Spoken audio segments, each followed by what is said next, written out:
Mr. Desai, panelists, ladies and gentlemen. First, I would like to thank the organizers for inviting me here. Really, I'm grateful to all of them, and I'm very excited to spend 3 days here with people who actually know the issues. So, let me briefly tell you about the topics I'll be covering. We'll talk about the cyberspace security challenges, especially with the Asian perspective.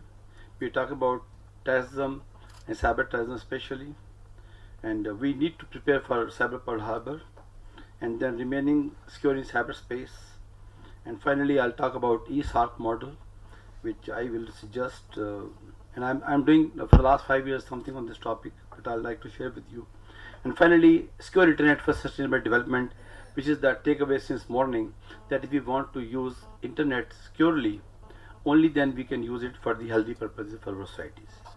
So very briefly about myself, I was the pioneering in setting up the government initiative for cybersecurity in Pakistan, that is National Response Center for Cyber Crimes.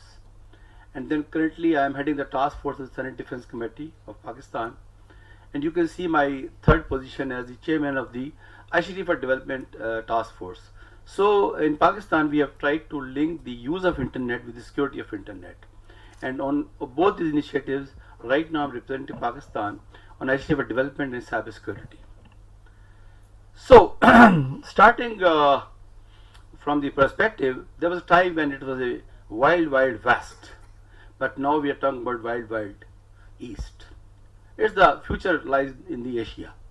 So we need to focus on that what we looking for up till 2025. So very briefly, there will be approximately 8 billion online users in 2025. The entire world will be hotspot. By sitting anywhere in the globe, you can access the internet. Internet of Things would create new opportunities, but simultaneously it will create new challenges for also, all of us. The computer will be 64 times more faster than of today. The big data will be a commodity like oil of today. And in ICT for development, for health, for education, for economic empowerment, for disaster management, for climate change, name anything. To my understanding, that will be the only option available to the countries. The new jobs definition will come out thanks to things like 3D printing, where you don't need to go to offices, you can do your jobs. But the Asian countries have a wealth, it's youth. I think our boys and girls are delivering excellent in advanced countries, and we need to think about it. That when they go to America, they go to Europe, they go to other countries, they deliver excellent. So we need to get all the initiatives we are talking about. And I think we should think about Internet of People, because Internet of Things will be driven by people. So I think India and Pakistan and all Asian countries should think about Internet of People. Through the use of internet, we should join hands together for a secure Asia up to 2025. I think world around is changing fast, and we need to understand this change. I think it has the fastest change the human society has seen up till now. If you go back to the radio history, you go back to the television history. So this is the fastest change in human history. We started from industrial revolution by understanding the new use of technologies and machinery, and we have reached to a stage of internet now. But you can see that every development, be it industrial revolution, be it internet, has its flip side also. You know, to my understanding, when the industrial revolution came, then all criminals of Europe, they joined hands together in London. So the first policeman, the street lights of London, is the product of the industrial revolution. So they didn't run away from the revolution, so they carried it forward. On the same analogy, now we are making digital cities. What is Facebook? It's just a wall of codes, but we live into it now. Whatever we do today in a day, we just take a picture, whether it's a family life or a professional life, we upload it. So we are living in these things now. So the dynamics of this culture, the new culture, is different, and we need to understand it. Internet of today is amazing for all of us. But where it is going, it's totally amazing. I think the last 100 years of progress by the humans can be matched by the next 10 years of progress. But how do we get benefit out of it? It's a $1 million question. Our increasing dependence on social network, it's increasing very fast. I see for development. I think in this conference we should focus on it, that until internet is not secure, people will not use it. And until people will not use it, the investments in security will never come. So it's a fine blend. We should all sit together and think about this aspect. Crowdsourcing and online learning is catching very fast. You go to the website of MIT, Stanford, Berkeley, you can see that it's their claim that whatever they were doing in the last 100 years, they're doing better now on e-learnings. We are very gradually depending on technologies. There's a survey that in 2025 there will be 50 billion devices. So for 8 billion people, 50 billion devices. Everybody will be carrying 6 devices, because Internet of Things will put everything on an IP address, be it your refrigerator, be your cell phone, be your vehicle, and anything. So all these things will talk together. But we shouldn't forget that there will be all the human being behind it. So we should try to understand the whatever you call data mining or data warehousing, that when the Internet of Things will start working, how the data will communicate and what benefit we can get out of these things. We took more than 50 years to build the infrastructure around us. It is available to the world now. But who uses it? The criminals or the civil society? Is something we need to ponder today. They have their own dedicated encrypted communication network. And these networks were in the advanced countries also. I think the drug peddlers in USA had their dedicated encrypted network 30 years before. Their most advanced services were unable to decrypt it. So criminals always take advantage of change, and they are taking advantage of it. US declared the cyberspace as the fourth front much before. Always there is a flip side to the story, and we need to strike a balance between it. Because the moment we try to go fast, we keep track of the security. The moment we keep track of the security, we become slow. So we need to strike a balance between these two. We need to be proactive when we combat with the misuse of, ISIS has declared that they will do fundraising Bitcoin. So Bitcoin is an emerging currency now. So we need to understand that what are the objectives of the terrorist organization, the people who want to misuse the internet. There has been a very close historical linkages if we see the world history in the last 100 years, that whenever we talk about the advancement through technologies, criminals always come forward and they take the lead into it. Criminals are always there to take advantage from the change, and I think internet is the best change the world has ever seen, and they are taking advantage of it. Attack on Facebook or social media, they always find soft targets. And I think I do not know about India, but in Pakistan there are a lot of attacks on the Facebooks of girls also. Their expectation, extortion of money. So these things are the vulnerable segment of society. We need to protect them also. We need to understand that how terrorists are using it. The technology in the hand of the terrorists and in the drug peddlers. To my understanding, I spent a few decades of my life in law enforcement. To my understanding, the traditional criminals have joined hands with the cyber criminals, because it's a win-win situation for them. The traditional criminals had their infrastructures, and the cyber criminals, they understand technology, and they are mostly young people. So we need to identify this nexus between the criminals, and this is cross-border. I think the chair of the session rightly said we need to think beyond traditional border of the countries.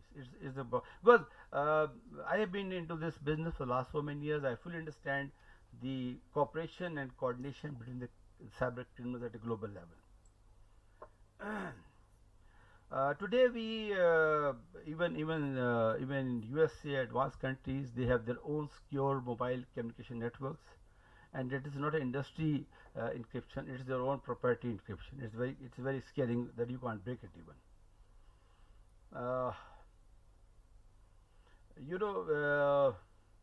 ability of one to harm many is increasing exponentially. A person sitting on a beach side can destroy a SCADA system in an advanced country. So the investment is very low, the damage is very high. Uh, Use of robotics and this drone technologies, those are being used for healthy purposes. They are being used by Amazon for delivering of let's say medicines and delivery of services. But think about that in the same technology is being used by the criminals through 3D printing. It's opportunity a challenge also, because you can print a pistol in an aeroplane through 3D printing. So right now human organs are being manufactured through 3D printing. So 3D printing is now a proven science, and we need to understand that how best we can control it and save it from into the hands of the criminals. So again, I said there have been a very close linkages between the traditional criminals and the terrorists. Uh, I think if you see the cyber history, initially we encourage the let's say we call them script kiddies, and we encourage that okay, he can hack the website, he can hack the password. But finding that these people are being encouraged by the society, the criminals join them together, and then it's something now it's catching up. uh, Remaining anonymous and with a low cost and damaging the critical infrastructures, I think is the factor which is encouraging the criminals to join it. They are using the cyberspace for the same purposes we are using it, because it's the bread and butter, it's the life and death. So we should give them a margin of understanding, and we should try to understand how best they are using it. Attacks on financial institutions through advanced persistent threats, through botnets, it's coming very fast. And again, in the morning, as the keynote speaker said, that we need to make an ecosystem. In the absence of ecosystem, our isolated efforts are not going to work. Somebody will break the ecosystem. The anonymous are in action, and I think advanced persistent threats. And SexNet was a real game changer, because for the first time SexNet gave the idea to the criminals that you can destroy a infrastructure, a complete infrastructure, and especially all those attacks which are coming on the SCADA system. SCADA systems were never designed for security; they were for only the commercial systems. And now when we are trying to put things on SCADA system and try to make them secure, things are not catching up. So the StuxNet for the first time gave lead to the criminals that how they can and now there are a lot of cousins of I call StuxNet. You can see it here. I think terrorists, especially the cyber terrorists, are using the cyberspace for the same purposes. Their command control system, their communication system, their psyops, recruiting, fundraising, data mining. They identify a person on Facebook, they identify a person on LinkedIn, and then they track the person. And looking at the mindset, looking at the words he or she is using, they approach the person. That's how their recruiting system is working.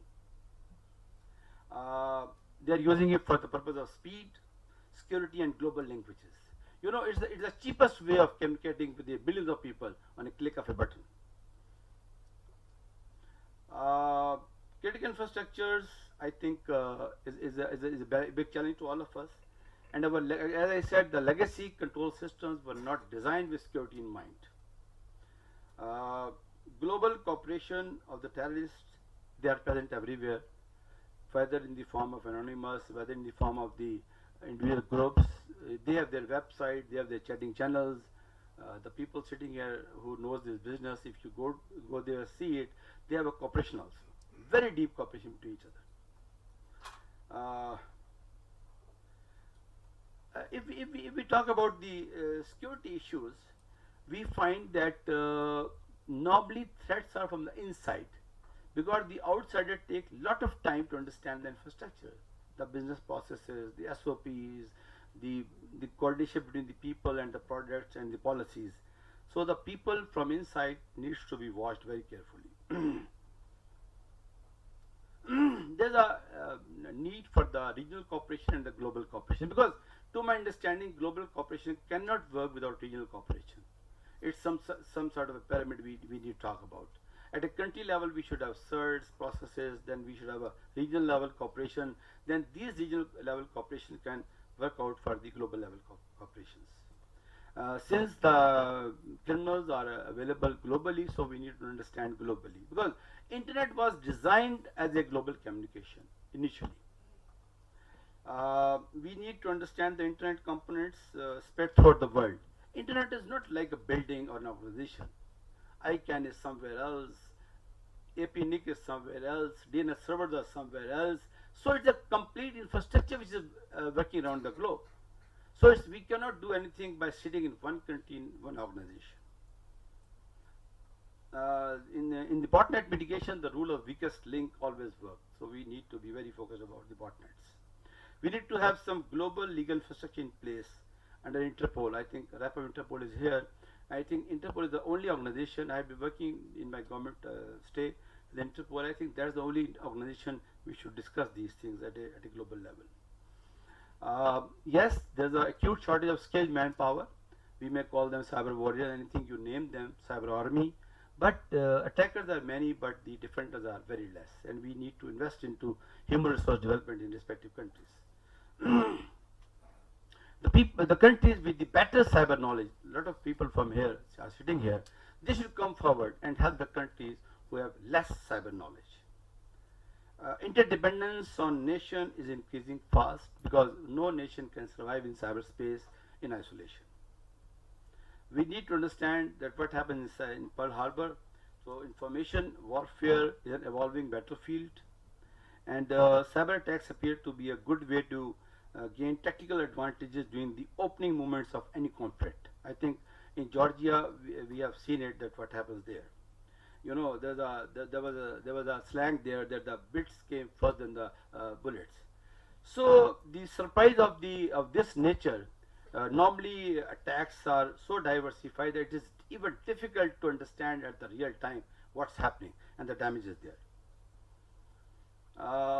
Like what we saw in Pearl Harbor on December 7, 1941, but there were different candidates, and this time the candidates would be core routers, undersea cables, strategic communication, air defense system, so DNS servers, operating system, and many more. So unless we do not understand the dynamics of the candidates of the next Pearl Harbor, I think we cannot move fast in case we have a global situation like this. A successful attack of any of these targets could have tangible military value, and that may cause panic among the civilian population, because a lot of our critical infrastructures, be it pure water, be it some dams, be it some hospitals, they are now dependent on internet. So if the internet goes down or some cyber emergency comes in, there will be a great panic in the civil population also. As the Pearl Harbor, a successful attack will delay a counter attack, because again it's a very tricky situation. Cyber attack may help to capture the real world territory from which attackers could then play the defense role. As a prelude to any minor war in the future, we may see some kind of cyber Pearl Harbor developed in a secret or a air-gripped training room before anyone gets to see them. And I think we should very seriously take like ISIS and all these people, how they're working. In cyber war, the gap between the perception and reality is still very high, and the cyber attacks do not generally cause physical damage or human casualties, but they destroy the infrastructures. They are likely to be effective only when used by a side with traditional military firepower, and then invite a counter-attack an attacker may get. So by analogy, hackers are closer to pirate than infantry. It's a damage and run game. They may cause havoc and hit and run game, like untraditional in the battles. Finally, in cyber war, everyone is vulnerable to retaliation. So finally, my few slides. Some vital aspects of cyber warfare. It's not real, but threat mitigates increasing day by day. It's increasing day by day. The governments alone cannot face this challenge. The government will have to evolve, universities for research and development, civil society for the better, ISPs for the reporting systems. So to my understanding, we took a lot of time to build these telco systems around us, and now we need to bring them on board to understand this new challenge. Elements of surprise, none of us has prior experience of it, so we need to sit together and talk on these things. Countermeasures are not only technical in nature, because cyberspace security is much beyond than technology today. Uh, some of the vital aspects of cyber warfare is that we need to understand the cyber warfare are how to handle it. The first is preparation and coordination, research and development, and it should be shared. One country may take one responsibility, one country can take another responsibility.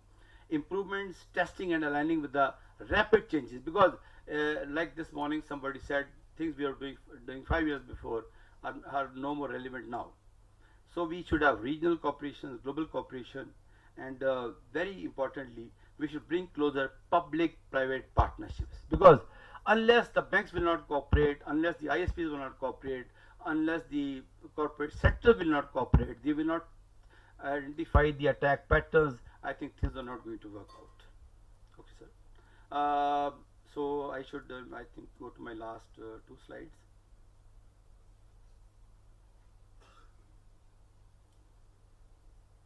Yes, certs I think can play a very important role, and certs should be of the to my understanding, they should be engaged in sharing of information between certs and the especially the cyber drills and cyber scouts. They should be kept constantly trained on these things.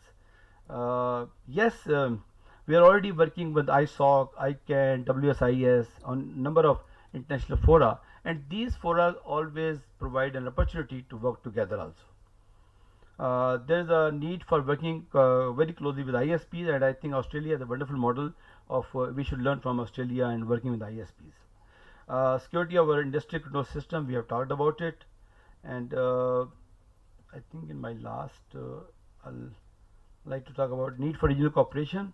In cyberspace, region have similar challenges and solutions. This is very important to convey to all of you. You know the part of the world in which we are living, the two-third world population lives here. If you take China, India, Pakistan, Bangladesh, Indonesia, this region, the two-third world population lives. So we have similar problems: hunger, food, security, medical services to the remotest people of our communities. So we should face these challenges, and unless we will not make this cyberspace secure, the latest technologies, the tested technologies from the West will never come here. We need to have a regional cooperation which lead to the better global cooperation.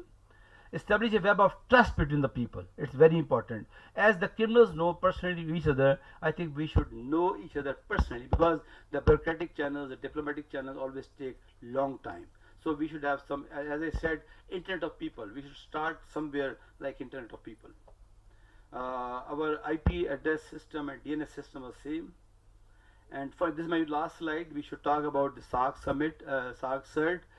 Today, at the later part of the day, there's a Manish is speaking on the SARC CERT, so I would like to contribute more on it. But my last comment on this, under SARC, we are already working under arrangement for the many years. Recently, Afghanistan has joined in SARC. It's a good initiative. So the governments and civil society have a predefined infrastructure, secretariats, working arrangements. They are already working from civil society to civil society. I think only 2 weeks before there was a SARC event in Islamabad. I went there. A lot of people from India also came there. They were working for the women empowerment. So if SARC initiative can work on women empowerment, why can't we work together on a cyber initiative? So I'd like to finish it here. If any question, I'm ready to answer those questions.